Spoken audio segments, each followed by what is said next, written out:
ولله ما في السماوات وما في الأرض ليجزي الذين أساءوا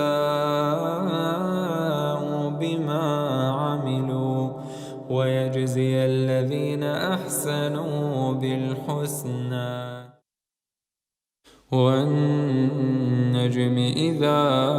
هوى ما ضل صاحبكم وما غوى وما ينطق عن الهوى إن هو إلا وحي يوحى علمه شديد القوى ذو مرة فاستوى وهو بالأفق الأعلى ثم دنا فتدلى فكان قاب قوسين أو أدنى فأوحى إلى عبده ما أوحى ما كذب الفؤاد ما رأى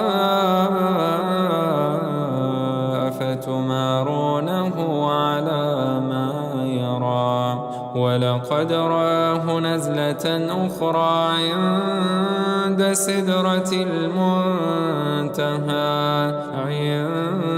عندها جنة المأوى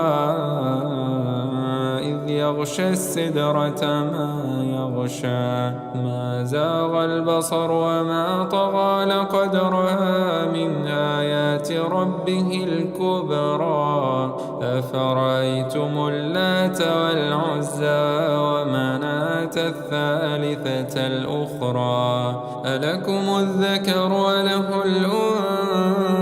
الأنثى تلك إذا قسمة ضيزى إن هي إلا أسماء سميتموها أنتم وآباؤكم ما أنزل الله بها من سلطان إن يتبعون إلا الظن وما تهوى الأنفس ولقد جاءهم من ربهم الهدى أم للإنسان ما تمنى أم للإنسان ما تمنى فلله الآخرة والأولى وكم من ملك في السماوات لا تغني شفاعتهم شيئا إلا من بعد أن يأذن الله لمن يشاء ويرضى إن الذين لا يؤمنون بالآخرة ليسمون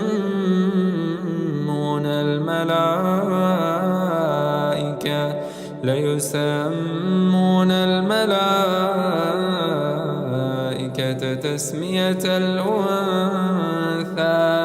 وما لهم به من علم إن يتبعون إلا الظن وإن الظن لا يغني من الحق شيئا فأعرض عمن تولى عن ذكرنا ولم يرد إلا الحياة الدنيا ذلك مبلغهم من العلم إن ربك هو أعلم بمن ضل عن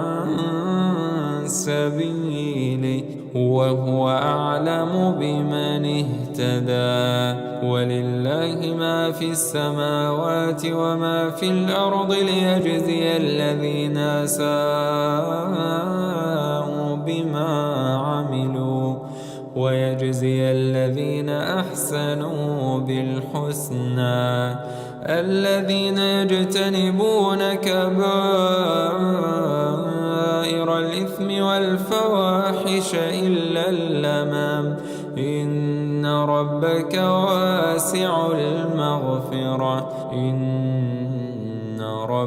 واسع المغفرة هو أعلم بكم إذ أنشأكم من الأرض وإذ أنتم أجنة في بطون أمهاتكم فلا تزكوا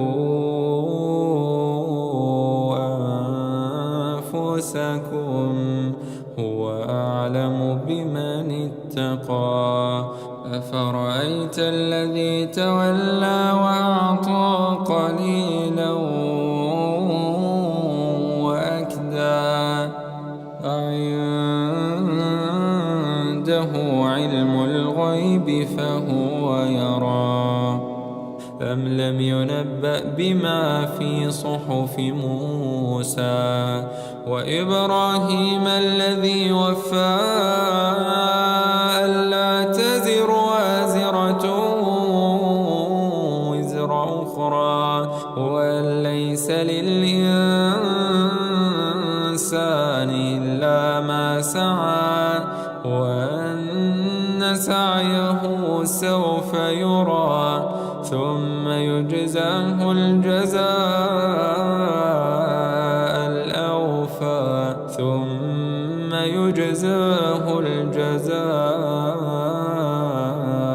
الأوفى وأن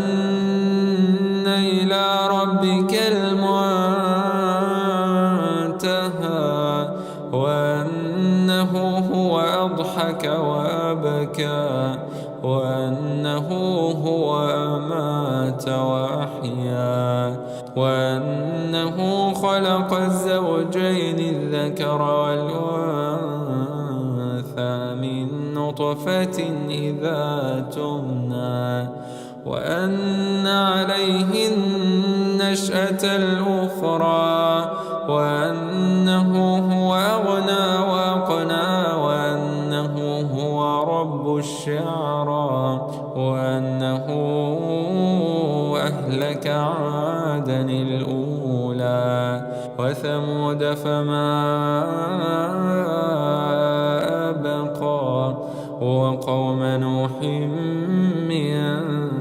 قبل إنهم كانوا هم أظلم وأطغى والمؤتفكة أهوى فغشاها ما غشا فبأي آلاء ربك تتمارى هذا نذير من النذر الأولى أزفت الآزفة ليس لها من دون الله كاشفة أزفت الآزفة ليس لها من دون الله كاشفة ليس لها من دون الله كاشفة أفمن هذا الحديث تعجبون أفمن هذا الحديث تعجبون وتضحكون ولا تبكون وأنتم سامدون فاسجدوا لله واعبدوا